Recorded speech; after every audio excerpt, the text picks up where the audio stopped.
Do you want to be in the running to win a free print? Well, hang around until the end to find out how you might get your image printed 3 feet or almost 1 meter wide. See you at the end. G'day everybody, how you going today? It is ridiculously good to see you. I do hope you're well. Today, I want to talk about the fact that guitars are still guitars, and we wouldn't want to have it any other way. Now, it doesn't mean that you can't run your guitar through a great amount of sound effects pedals if you want to, but the classics are still just important. Using the good old wah-wah pedal, that's still as relevant today as it was back in the wah-wah 70s. Let's talk about it.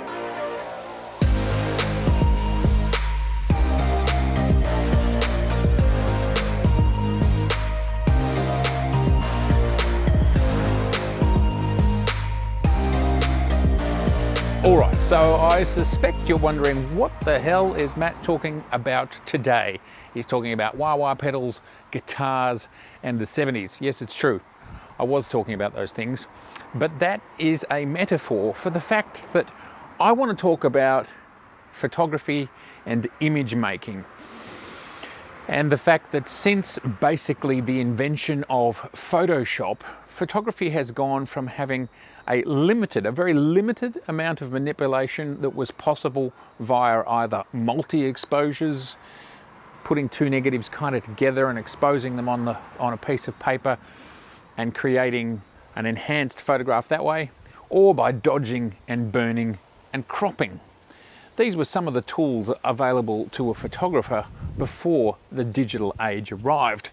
And then once the digital age arrived, well, we found ourselves in a world where anything is possible.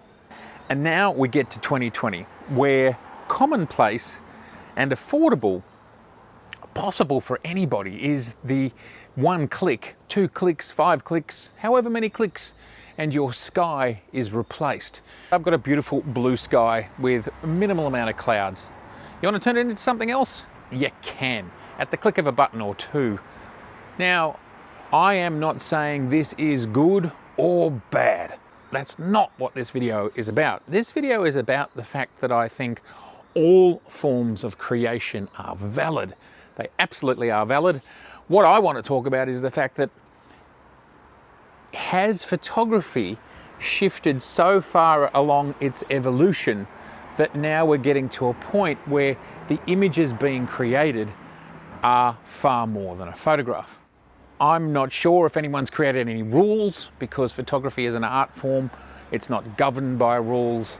But I feel there needs to be some guidance around, when is a photograph and it's still a photograph, and it fits within photographic paradigms, and then at some point it tips over the edge when it ticks enough boxes, or it's had a certain amount of time in being in the photographic paradigm, and then a certain amount of time where it's in the post-production paradigm, and it simply does not meet the broad and agreed definition of a photograph and the process of taking a photograph, photography.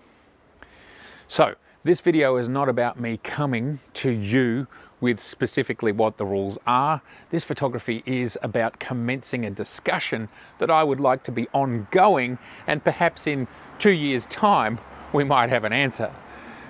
So this is just a beginning, and I want to talk about some of this and what's going on. The clouds have now come over, the one cloud, which will clear in a minute, and then I will brighten up again. Should I wait, or can we cope with the dark light? I think artistic expression, we're going to cope with it. We're going to watch it change. It's deliberate. What I'm going to do today is present concepts and ideas, and then I'd love us to talk about it, because I and many people who watch this channel, and about 40% of people who watch this channel are older than me, and about 60% of people that watch this channel are younger than me. So that means a really large chunk of us know a lot. And I would say people who are younger than me, maybe half those people younger than me, have used film.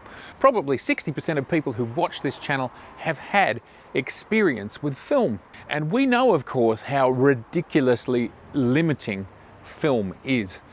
The majority of people wouldn't have even processed their own film. They would send it to a lab, and the lab does minor color correction adjustments as they're looking at the neg and then printing a print, and this is often done automatically in today's world.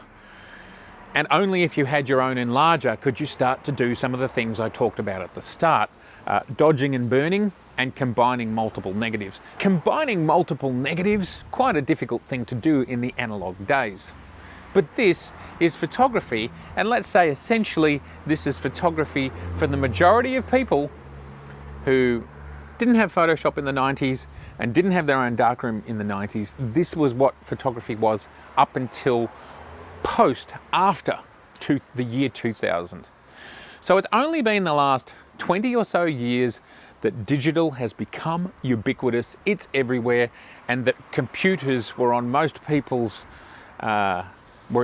houses, or they had one at work, and you could start to think about the idea of image manipulation. Now, the massive ascent of digital photography began in the late 2000s, 2006, 2007, so on and so forth. So you could then argue that really digital manipulation of photographs for the masses is only just over 10 years old. So that is photography for a very small percentage of photography's life. Less than 10% of photography's life is this world where massive digital manipulation is easy, ubiquitous, everybody has it, it's possible for everyone. And it's probably very much just in this last decade, 2010 through to now, that it's become easy, and it's just getting easier as artificial intelligence, machine learning, and so on allows a computer to very quickly see a scene, subtract something, and add something in. So my question today is to everybody: do we look at the more than 90% of photographic history? And of course, that 90% of photographic history still applies to the 10% of time now. That is the idea of we have a material that's sensitive to light, we record an image of the world through a lens, and then that image of the world, whatever it is, a place, a person, a bear, a rock, a car, a building, whatever, that image is then immortalized and stored. That's pretty much cameras all through the ages, even through to today. The sensor is sensitive to light, and the image is captured and stored. Instead of on a negative, it's stored in zeros and ones. But that process still hasn't changed. A lens, glass, onto a sensitive materials. That's photography. That's half of photography. And then the other half of photography, I suppose, is you create a print, and that's what we did for the first 90+% of photography's existence. And nowadays you can still create a print, and of course you can have it can exist in the digital world, and you create a digital version. And let's be honest, the majority of images even today don't go through much user applied post-processing. Your iPhone will do lots of post-processing, but this is usually to make the images look normal and not to change them beyond that. You know, these companies are working super hard to give you a high-level photographic experience with technology that's completely different to the technology that I'm using right here now in the Nikon Z6 II, which is a 35mm sensor and a very large piece of glass. That's the landscape. That's where we're up to today. Photography up until that point is much the same. But now we're living in this world, and we've been living in this world, as I've said, for about 15 years, where the manipulation of the image, the digital image, has become very easy, and the capacity for people to grab the sliders and push them in any direction. And to begin with, we had HDR images, and that created a certain outcome and set of paradigms and set of looks. The HDR look, which was big 10 years ago, something that never worked for me. It's like, whew, that's HDR, woo, everything's yo. And that was a look. I think the HDR look is largely disappearing in the main. But we're in this world where not anything is possible, but geez, a lot of things are possible, and a lot of things are possible, and it's getting easier and easier. So my question is, after all of that info, my question to you is, does an image, once it reaches a certain point, do we need to call this creation, this piece of art, which is completely valid? This is not a criticism or a critique. This is just about naming. Should it be given a new name? Should it be called a photographic compilation? Should it be, you know, I'd like to come up with a new term that we can get out there to the universe. We can say we've invented it here in this community, a new term that describes an image once it reaches a certain tipping point. And it is more than a photograph. The original process of capturing an image is just the beginning, but then it changes significantly. So there are two things I want to come out of this, and as I said, it might take a while for us to work it out. One, what's the tipping point when it goes from, yep, this is a photograph, to, yep, this is a photograph plus? And two, what are we going to call it? I'd love to come up with a good name. Obviously there's been, you know, photographic art and digitally manipulated photography. There's been terms over the last few years, but I feel like we need a new word that describes it. A new word that helps everybody understand instantly that this is this type of photographic creation, and this is using more traditional skills and approach. And to take it back to the guitar, obviously there are bands that still rock it out with their guitars and just a basic set of pedals that have been around, you know, effects pedals that have been around since day dot. And whether that's the Rolling Stones or Akadaka or Jet, a very successful Australian band that rock it out, or a great producer and songwriter known as Daniel Lanois, who he created a guitar called the Eternal Guitar or the Forever Guitar. Anyway, you play a note and it just doesn't stop. And that's great. It's beautiful music. I've got his album called Arcadia, I think it is. It's like 30 years old, beautiful album. He's produced a lot of U2 stuff over the years. I love what he does, but is it a guitar anymore when it's changed so much? And is it a guitar anymore where basically if you get into a studio and you affect it so much, you don't even know it's a guitar anymore? So there you go, everybody. What are these new creations? Should we give them a new name? I think we should. Again, just to reiterate, this is not a criticism. I believe any type of artwork is 100% valid. It's just simply when we're describing, I'll be back out of the shade in about 20 seconds. For me, it's just a matter of when we're describing what we're creating, I'd like a word that is shorthand so people go, oh yeah, this is using more traditional approach to photography, and oh yeah, this is using the traditional approach to photography, plus there's all this post-production that goes on as well. That's it. It's just about delineation so we can understand. Because we live in a world right now where in some cases we can't even tell. People are so good at their craft, we don't know what's going on.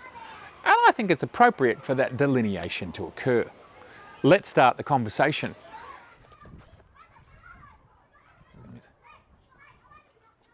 Fantastic to see you. I hope you're well. And if this is your first time here, I would love to see you again. Please subscribe, that'd be great. And please share, makes us all smarter. And please like, it's great for the video. And I'd love to get to 20,000 subs by the end of this year. It's a bit of a crazy, crazy idea, but if you haven't subscribed and you're thinking about it, you're hovering over the button, come on, do it. You never know. And if you'd like to see over 250 videos right now about all sorts of things photography related, just look down there. All right, so good to see you. Take it easy. All right, everybody. Now I'm going to run a kind of photographic competition.